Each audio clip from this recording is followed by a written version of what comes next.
अनि भ्लग किन त्यस्तो अरू ठाउँमा बनाउँदिनँ मान्छे भएको ठाउँमा भिडभाडमा भन्दा कन्फिडेन्ट छैन, 0 लेभल कन्फिडेन्ट। भ्लग खिचेर हिँडिन्छ, सबले सोध्छ कति छ सब्सक्राइबर भन्न पनि लाज लाग्ने के 300 400 बनाउँछु, मेहनत गर्छु, हाल्छु, खै त भ्युज। अस्ति भिडियो पार्ट 1 भनेर हाल्दै थिएँ, खै त्यसमा 50+ भ्युज छ। अनि के गर्ने है, 50+ भ्युजले त हामीले त्यत्रो मेहनत गरेको सबै आफ्नो मनै मर्दिन्छ क्या।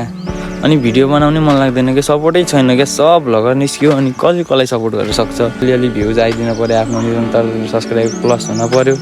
त्यति भएपछि त जस्तो ठाउँमा पनि कन्फिडेन्ट आउने रहेछ क्या। सब्सक्राइबर नभएपछि त भ्लग बनाउनु पनि कन्फिडेन्ट नआउने के, लाज लाग्ने छ। त्यसले के भन्ने होला, यस्तो सब्सक्राइबर छैन, यस्तो दुःख गरी हिँडेर भन्ने हो कि यताउति भन्ने हो कि भन्ने एकदम लाज लाग्ने क्या। म चाहिँ त्यो पोइन्टले अगाडि बढ्न नसक्या हो क्या। अलिअलि सब्सक्राइबर भेटाएको भए, मैले अलिअलि भ्युज भेटाएको भए चाहिँ म अगाडि बढ्थेँ क्या। अब भ्युजै भेटाएन, अब म आफै त्यस्तो कन्टेन्ट दिन नसके होला, त्यो मेरै गल्ती हो है। जस्तो छ त्यस्तै कन्टेन्ट दिएर पनि होला, म केही भन्दिनँ अरूलाई पनि है। अडियन्सहरू त जे राम्रो देख्यो त्यही हेर्ने, मै उस्तै छु। युट्युबमा जे रमाइलो राम्रो देख्यो त्यही हेरिदिन्छु। अब आफ्नो कोसिस बेस्ट गर्छु। मलाई कन्फिडेन्ट पनि एकदम 0 लेभलमा छ, कन्फिडेन्ट बढाउनु छ। म एकदम कन्फिडेन्ट बढाएर अगाडि बढ्छु भन्ने सोच राखेर अहिले चाहिँ फेरि भ्लग पुनः स्टार्ट गरेछु मैले। त्यही नै हो, म चाहिँ बस मेहनत गर्छु, मेहनत गर्न छोड्दिनँ। भर्खर स्टार्टिङ हो, अझै कति